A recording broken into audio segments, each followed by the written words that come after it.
Hey guys, it's Rufus. So first, for some background information on me, if you don't watch my videos, if you don't know much about me, I'm 17 years old. I've been playing Rainbow Six Siege since about 2017. It's been over 3 years. I have over 3,500 hours in this game. However, just about 9 or 10 months ago, I was stuck in low plat and high gold. And so first things first, and this applies to pretty much everything in life. If you want to go pro, the first thing that you have to do is to believe in yourself, and it doesn't matter where you are right now, you can get to anywhere that you want to be. And I know it probably seems like it's hard to believe in yourself, especially if you haven't been playing the game all that long, or it feels like the idea of going pro just seems so foreign, it seems like it's so far away, like how are you even supposed to get there, right? Well, one of the things that I've learned from playing competitive for a while is that the people who go far, the people who succeed, the people who do well are the ones that don't quit. I've been playing this game for a long time and I've played with a lot of different people. There were times that I considered quitting, there are times that I've had people who decided to quit, but it's a very long journey that requires a lot of work, so if you just keep grinding, your opportunity will come. So now that we've gotten past this inspirational advice, first I'm going to explain why you should play competitive Siege. Even if you don't want to go pro, it will make you so much better to play competitive, and there are a few reasons for this. First is that you always play with better players. I've never been on a team where somebody wasn't better than me at something, and so the benefit of this is that you will always learn something from somebody. Along with that, when you get on a team, your teammates want to be better and your teammates want you to be better. Obviously for their own success, right? So your teammates will give you constructive criticism, and in return, they're expecting you to give them constructive criticism too. And so doing this is not only going to increase your bond and your relationship with your teammates will respect you as a person because you've helped them get better, and also your team will work better, it'll be more efficient because your teammates can trust each other and they can work together, they can be honest with each other.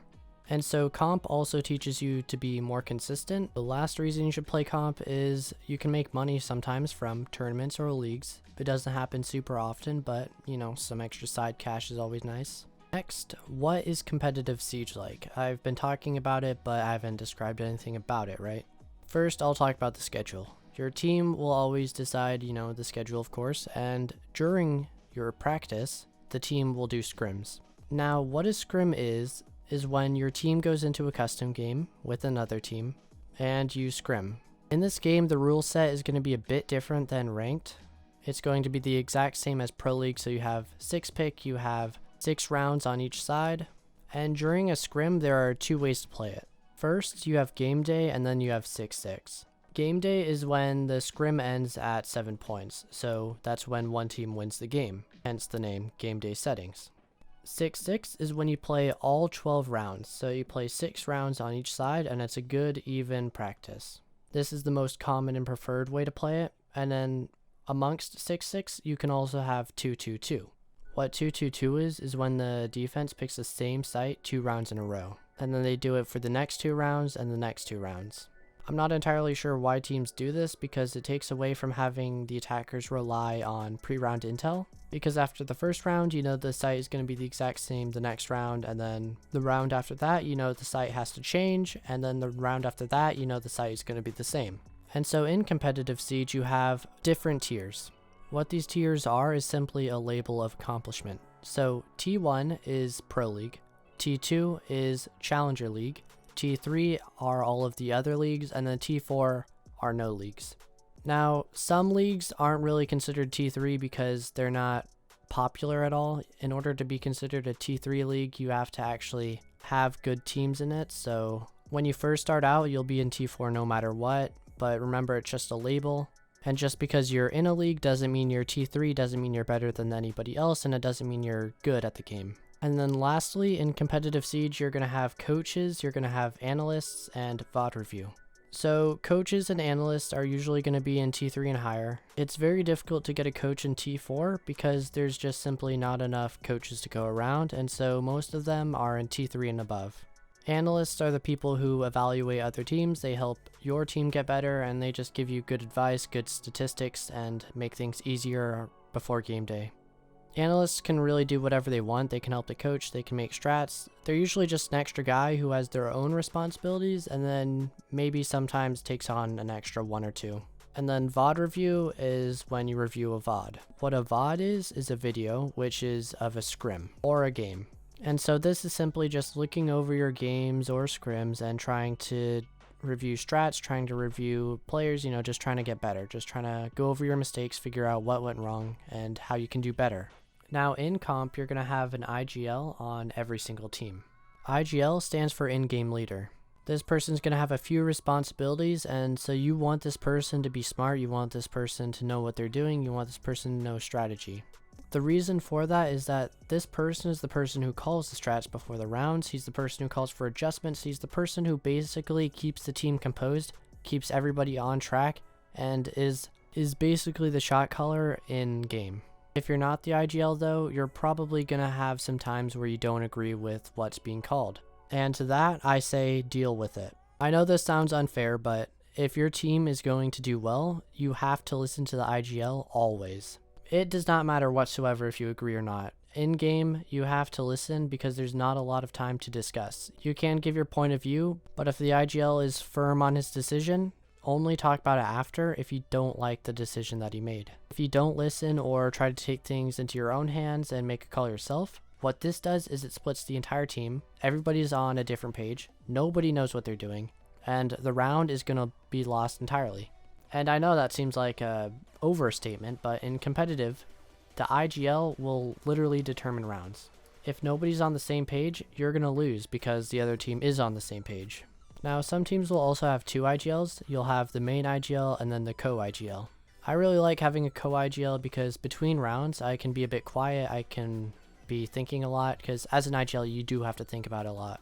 And so sometimes somebody else who can call out adjustments, help out in that regard or help motivate the team, bring everybody up while I'm trying to think and do my own thing, right? This can be super helpful and increase the efficiency of the team, so I recommend trying it out and seeing what works best for your team and sticking with that. So now that we've established what comp is and what it's like, how do you find a team?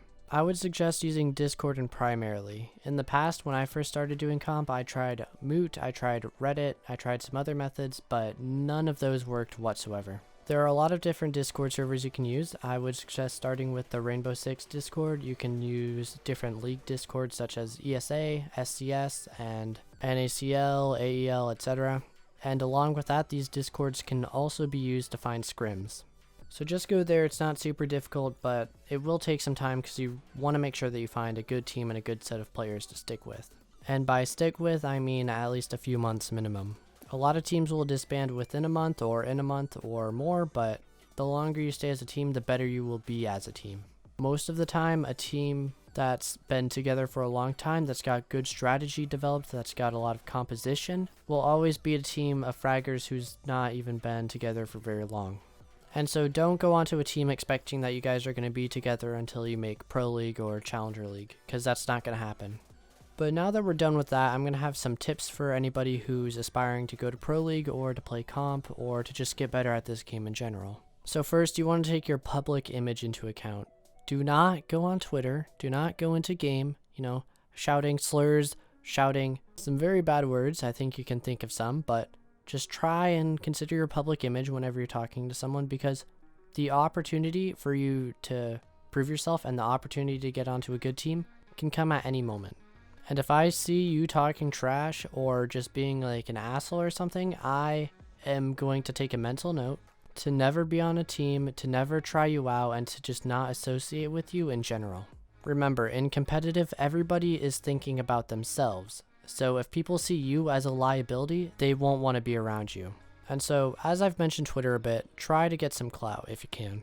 And what this means is participating in the community, getting to know some people, and gaining followers, or, streaming on Twitch, making YouTube videos. In fact, I actually started my channel because I wanted to try and gain a reputation because, I want to go to Pro League someday. And as it turns out, my YouTube channel works as a pretty good portfolio for any teams that are considering me as a tryout, right? Because they can see who I am, they can see how I present myself, and they can see my knowledge as a player. But besides social media, you're going to want to learn a lot of different things. Learn to lead and learn to be vocal. This is not only going to make you a more attractive player, but it's going to help out your team because vocal players are the best players. When you're vocal and when you express what you want, your teammates are able to help you out. Next tip is to learn to say no. You know, I wasn't always good at saying no. It definitely took a lot of practice to be adamant to stand my position, right? But when I did learn to say no, I found that my team became much better because I was able to argue for my opinion, I was able to be more vocal, and I was able to help out the team in a different way. However, when it comes to arguing, you're also going to want to learn to understand when you're wrong. Everybody is wrong sometimes, and especially when you're giving your opinion, trying to communicate with your teammates, you will be wrong a lot of the time. And my last tip before we get to the final part of the video is to stay away from toxicity. This is an easy one, obvious one, but toxic people will make you play worse. They will make your experience less enjoyable. So no, just stay away from them. But anyway, now I'm going to give my story, how I got to where I am, what competitive has been like for me, and just, my experience. So once again, I've been playing comp for about 9 or 10 months.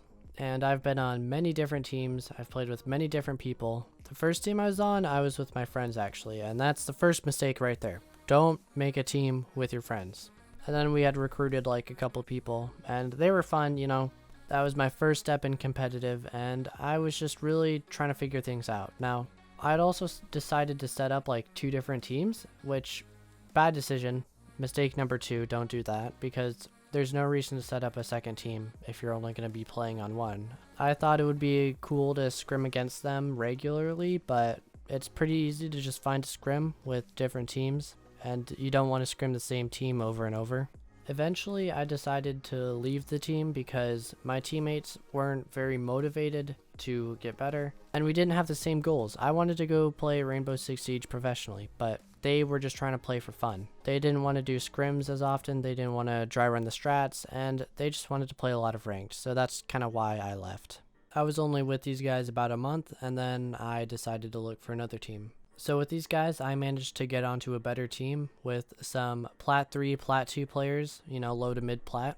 And speaking of ranks, one thing I also noticed is each team I got on was better than the last team. So this was because I became a better player across that month and ended up getting on a better team. So with these new guys, I was with them for about another month before we disbanded. And the reason we disbanded was because of arguments, conflict, and scheduling issues.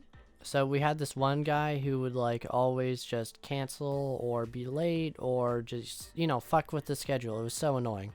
And I should have left right then and there when that started happening, but I didn't. I stuck out with it a long time, and so don't deal with that at all. You should not have to deal with that. Anyway, I still did learn things from this team. I learned to go against better players, in mid-plat, sometimes high-plat occasionally, and I even got some experience against diamonds and champion players. So I got a lot better. But after we disbanded, I made my own team this time. Well, actually for the second time, but with these guys, I was in a Plat 2 to Plat 1 range team. One guy had hit Diamond before, but he was just Plat 1 anyway. We also disbanded after a month from this one, and that's because of just different issues with we couldn't find a 5th forever, and the team just disbanded eventually. We kept having scheduling issues with just trying to find that last person, and we just got tired of it eventually. But anyway, from this team, I once again got experience against better players, which helped me become a better player. Along with that, my strat making experience was better. I forgot to mention that for every team I've ever been on, I was the IGL and I made the strats. So in addition, my strat making and IGLing has gotten better all along this time. After this team, I got onto another team, and these guys were the same ranks as the last ones, Plat 2 to Plat 1 area, but the general skill level of the team was higher. With these guys, I decided to leave after about 2 months, and that's because we made this team in the summer, and some guys decided that they didn't really have time anymore to be playing competitive because of school, so they stopped playing. And after we picked up some new guys, the team was just not looking good even though we kept playing, because we had just not as good players, and I was like, fuck this, I'm out. I knew I could find a different team, I knew I could get on a better one, and so that's what I did. I left, and I went to find a different team. From here, I got onto a team called Amarok. I've mentioned it before. I made ESA with this team and OCL and AEL. And I was with these guys for about 4 months. I think it was a bit over that. But anyway, these guys are all Plat 1 Diamond players, but I don't really care about their ranks because, you know, this is the first team I got into actual leagues with. And I have improved so much with these guys, even though we're not a team anymore. We ended up disbanding, not because of any real issues, it's just the team was over, you know, every team has an end. One guy quit comp and there was a bunch of just, you know, people losing motivation and things like that. But on this team, I learned so much about working with others, learning to work with others, and dealing with the conflicts with others. Because there was this one dude who I didn't get along with super well, but we managed to get through our issues and our differences, and after this, the team performed so much better together.